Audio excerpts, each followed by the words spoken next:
Lidhja me një burr të martuar, mesazhe kërcënuese dhe e vërteta që i preu jetën në mes.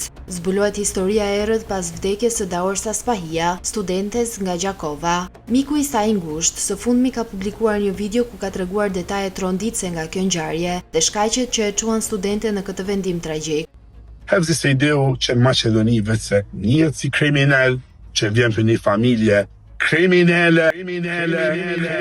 Sipas tij, Eria kishte 2 vite në një lidhje me Hevzi Sejdiun, 31 vjeçarin nga Maqedonia e Veriut. Ky i fundit i martuar dhe me 3 fëmijë, por këtë e kishte mbajtur të fshehur nga Daorsa. Miku i saj ka publikuar edhe foto që vërtetojnë se studentja e kishte bërë familjare këtë lidhje duke e prezantuar me familjen. Pak muaj para ngjarjes së rënd, Daorsa zbuloi të vërtetën se partneri i saj kishte patur tjetër familje, por kjo gjë bëri që 31 vjeçari të niste kërcënimet dhe shantazhet për të mos e lejuar të rend të ndahej. Djali i biznesmenit Bajrush Sejdiu nga Kumanova më herët ka qenë arrestuar për veprën penale prodhim, posedim, ndërmjetësim dhe tregtim të paautorizuar të armëve ose lëndëve shpërthyese. Kodi penal për veprën që i ngarkohet të dyshuarit parashikon dënim me burg me së paku 8 vite, por Hevziu u la i lirë pas 30 ditësh. Ëndrat e Daorsës u prej në mes, ndërsa më datë 13 nëntor priste të diplomohej. Njerëzit e dashur të saj i bëjnë thirrje shtetit për drejtësi, ndërsa në videon e publikuar me faktet, miku i Daorsës quan Hevzi Sejdiun vrasës të studentes.